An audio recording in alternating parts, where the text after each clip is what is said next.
Today is Monday, May 13th, 2019, Monday of the fourth week of Easter, but today in particular we celebrate with joy the 102nd anniversary of the appearances of Our Lady in Fatima. It was on this day 102 years ago that Our Lady appeared to 3 shepherd children in Fatima, delivering to them a message of deliverance from ourselves. Alrighty then, Monday, May 13th. Our Lady of Fatima. Yes, I've been to Fatima many times, and every time I go to Fatima, I discover something new. I think I could go 100 times, and it would still be some part of her message that touches me. In fact, there are many times that I've come back from Fatima, and I've added a new prayer that maybe was recommended by the angel, or definitely pushing the Rosary every day. Our Lady asked for that, and I think it's an essential part of what we need to be doing today if we want to see anything in our world start to reverse and to turn away from the evil that's plaguing us. Well, Fatima, I have to admit that it wasn't probably until about a couple years ago that I was curious about looking into this particular apparition of our Blessed Mother. So yesterday we did crown the Blessed Mother, and it's a really enjoyable little thing to see the children get so excited about the Blessed Mother. Every time we do the May crowning with the children, I am reminded of the children of Fatima. They were just innocent children, 7, 8, 9 years old, and yet they responded to Our Lady's request faster than anybody else. You know, there was a period of time where there were those who were discouraging any devotion to Our Lady of Fatima, and I'm not talking about just like average people. I'm talking about priests and religious. There was even one nun in the seminary who was anti-rosary. When one of the students had brought up, one of the seminarians brought up praying the rosary, she just kind of laughed it off and said, "Oh, that pious devotion? You don't believe all of that St. Dominic stuff and everything, do you?" Yeah, I do. And no, I was not that seminarian.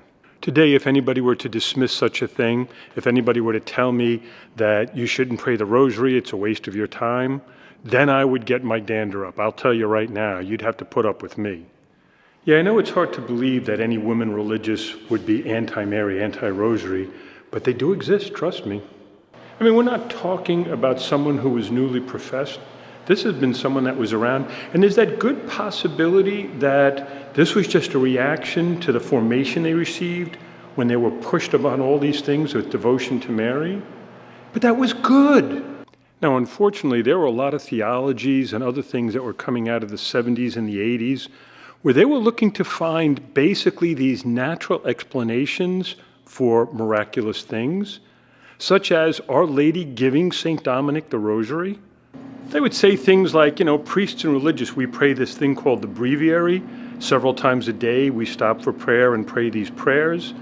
Because there were 50 Hail Marys, and 150 total, if you said all 3 of them, that was basically mimicking the Psalms. So it was a poor man's breviary, they would tell us. So in effect, what they were trying to tell us, that this whole thing with St. Dominic, the whole growth of the devotion of the Rosary, was actually a conspiracy by a bunch of religious people centuries ago to enslave people with their rosaries and to pray them every day. It was just because you couldn't be smart enough to know the Psalms. So say a bunch of Hail Marys and you'll be good. To which I say, cocky pop. It was an interesting, captivating kind of story getting into Fatima. When you read it, you continue wanting to disbelieve it. In a sense, you almost can understand the skepticism that was behind the leaders. Now, mind you, in the 50s especially in America, the Blue Army was growing. In response to Our Lady of Fatima, they were having rosary rallies to which thousands and thousands and thousands would come and pray the rosary. And it was also during that period, in response to Our Lady's requests, that there were powerful miracles happening in our country, the growth of our culture, our churches were packed. Then all of a sudden, something weird happened in the 60s, and the whole thing was tossed out. And since then, all we've seen is decline. It really was a simple request of Our Lady to pray the rosary every day. And so I ask you now, do you pray the rosary daily? I do. Sometimes multiple times. And I'm not bragging when I say that. I'm saying that all of us, every Catholic, anyone who follows Jesus Christ, will know that the devotion to his mother is a particularly important one. Every day I'm reflecting on the life of Christ and on the life of the Blessed Mother, and offering in that rosary many intentions, often of which are for you. And I will admit there was a time in my life, and even in my early priesthood, where I wasn't so quick to pick up my rosary as a daily devotion. Now I couldn't imagine my life without it. Ever since I did my research into Our Lady of Fatima, she's become quite a devotion for me, especially in regards to the rosary and the call to pray it frequently and often and fervently for all of the, evils that are going on in the world today. And that all is coming out of Our Lady of Fatima. In my trips to Fatima on repeated occasions, one of the things that I noticed were how the children themselves responded by praying daily rosaries. It started most especially after they had a vision of hell. We often talk about the different secrets that the children received, but the one that impressed them the most was when they had this vision of hell. After that, they started taking on penances and other things because Our Lady was reminding us that through such practices and prayers, souls can be saved from the fires of hell. I think there are many out there who think that they have to pray for themselves, which do pray for yourself, and that the penitential practices that we take on are for ourselves. But we can offer mortifications and penances for others, for the salvation of their souls. Parents do it for their children, husbands for their wives, wives for their husbands. The children saw this immediately and realized that if a soul is in danger of condemnation, they could intercede on their behalf by offering penitential practices. And so whenever I don't feel like praying my rosary, I remember what Our Lady asked us to do, and I pray my rosary. The stained glass windows inside this church are all images of the traditional three mysteries of the Rosary, the joyful,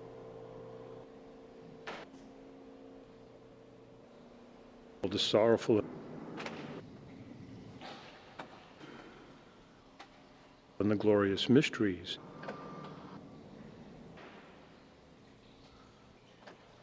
The last one in the main body of the church here is St. Dominic, and it was St. Dominic who gave us the rosary, no conspiracy. I know there's a lot of pastors who get their names on buildings, and I know that there are pastors who get their names on things like a garage or a hall. But this one here, the first pastor, his name is on a window dedicated to St. Dominic. That's, in my estimation, where your name should be. Like many churches, we have these electric candles here, and of course they have to be manually turned off every day. It was interesting, I was with a priest one time in my first parish, and we were turning off the candles, and then he looks at me and he goes, I had this odd feeling in my heart that I'm keeping someone out of heaven by doing this. Of course, we all know that if we're lighting a candle, whether the candle's lit for a minute or for a month, the intention in the prayer that's said when the candle's lit is received by God no matter what.